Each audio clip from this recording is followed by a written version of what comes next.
So I don't drink alcohol, right? But today I'm going to meet some friends at a wine farm. Let's see how that goes.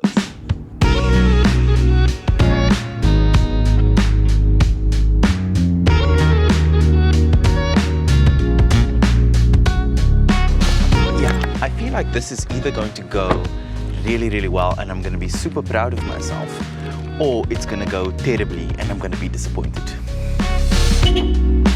We had something different. I can't get it off my mind.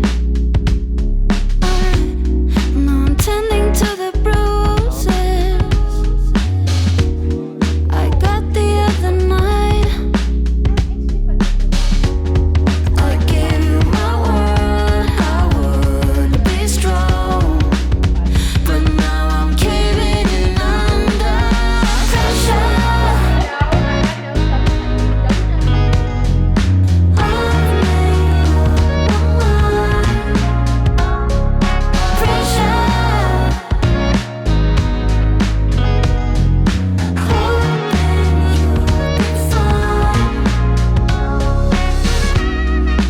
Bloody hell, this place is very beautiful. It's nice to, own all the land. This is the first time that I'm actually at a wine farm since I quit drinking, and it's been about 4-ish months now. It's gone very well so far, and I'm also not feeling the need to necessarily drink here, which is really great. So if you're like me and you're not drinking, or you know somebody who isn't drinking and you might want to support them, this might be the video for you. I think one of the things that I always try and remember whenever I go out, particularly in social settings, is to remember my why. The why for me is so important. My why is really my anchor.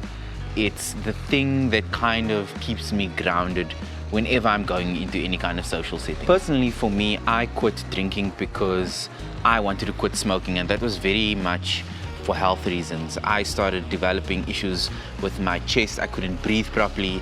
I was going out and smoking so much that I'd wake up the next day and was unable to breathe. And so as part of that process in quitting smoking, I needed to quit drinking as well, because drinking and smoking kind of go together. So it made sense that for a period of time I would give up drinking so that I could facilitate me not smoking. And for me, it's worked out really well so far. And I think that was the right decision at the right time. So before I head out into social spaces where I know there's potentially going to be alcohol involved, I remind myself just before I leave the house as to why I quit drinking in the first place. So it's also important to remember that everybody's why is going to be different. And I think if you're also trying to support somebody who's not drinking, it's important to bear that in mind.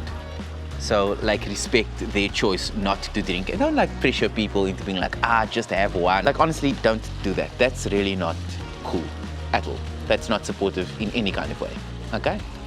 The other thing that might be helpful is doing your homework about where it is that you're going specifically. So if you're wanting to go out, maybe it's looking at their menu ahead of time to check maybe if they have non-alcoholic drinks, if it is something that you, want to do but don't want to drink alcohol. So for me, I'll always check ahead and look at the menu and see if they have something, and if they don't, maybe I'll try and pick another place. Difficult though when other people are doing the kind of booking and making the arrangements.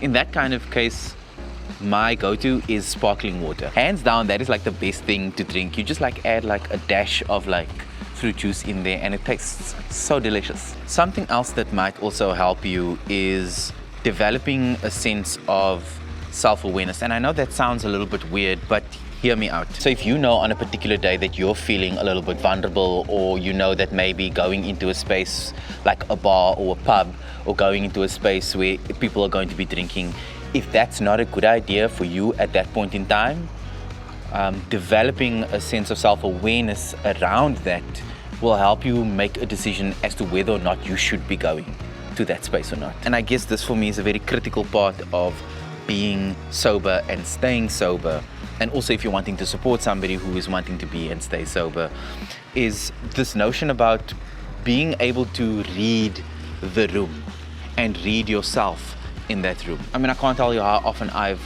gone out and almost to a certain degree regretted going to that space, because the the drinking and that kind of social pressure, which is so real, is debilitating to a certain degree, and also starts creating issues in other parts of my life. Sometimes it is not a good idea to be in a particular space where there is social pressure, and that social pressure is very real. I mean, it doesn't always manifest in a kind of peer pressure-y social sense of like, oh, have a drink, but more in a, I guess for me, in a very like kind of uncomfortable space, because being the only sober person in a room can be hella difficult. So check in with yourself regularly if you are out, if you are in these social settings, and make sure that you are safe, and not just physically, but you know, emotionally and mentally safe in that kind of way. And if you are supporting somebody who is trying to be sober, check in with them before you go to a place, and check in with them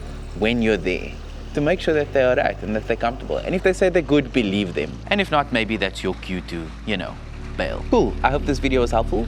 As always, if you've been enjoying this content, please remember to hit that subscribe button and turn the bell on for notifications to stay in the loop for upcoming videos.